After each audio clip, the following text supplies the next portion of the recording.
একটা গোটা মাস জুড়ে বিয়ের তারিখ, আর এদিকে একখানো বিয়ের চিঠি বাড়িতে এলো না। বলি, ছেলে ছোকরাদের কি বিয়ে থেকে মন উঠে গেল নাকি? আর হবে নাই বা কেন? সোনা তো লাখে বিকোচ্ছে, খাসি সেও তো হাজারে, আর নেতিয়ে পড়া লোটে সেও দর বাড়িয়ে 200। বিয়ে বাড়ি নেই তো কি, বাড়িতেই হবে বিয়ে বাড়ির মতো ফিস বল। তাই লোটে মাছে নুন হলুদ মাখিয়ে সেদ্ধ করে কাটা ছাড়িয়ে নিয়েছি। জল ছাড়াই সেদ্ধ বসাবেন, কারণ এই মাছেই অনেক জল থাকে। কড়াইতে সর্ষের তেলে কুচনো পেঁয়াজ বাদামি রং ধরলে আদা ও রসুন বাটা দিয়ে নেড়েচেড়ে দিয়ে দিন 4 রকম গুঁড়ো মশলা, হলুদ, লঙ্কা, ধনে, জিরে। দিন সামান্য নুন, কারণ আগেই নুন দিয়ে মাছ সেদ্ধ করা। এবারে দিয়ে দিন কাটা ছাড়ানো মাছ, কাশ্মীরি লঙ্কার গুঁড়ো আর গরম মশলা। নিন, সব একসাথে মিশিয়ে ভালোভাবে কষতে থাকুন দেখি। তবে দেখবেন যেন লোটে মাছের ঝুড়ি না হয়ে যায়।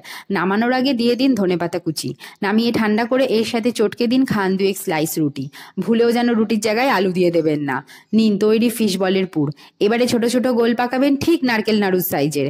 নাড়ু বলতে মনে পড়লো, চ্যানেলে একটা নাড়ুর রেসিপি আছে কিন্তু, দেখবেন মনে করে, লিংক রইল কমেন্টে।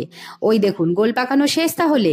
এবারে ডিম ফেটিয়ে নুন দিয়ে গুলে তাতে একটা করে বল চুবিয়ে তুলে সোজা ছেড়ে দিন বিস্কুটের গুঁড়োতে গড়াগড়ি খেতে। বেশ ভালো করে গুঁড়ো মাখিয়ে তুলে নিন। তৈরি ফিশ বল এখন শুধু ভাজার অপেক্ষা।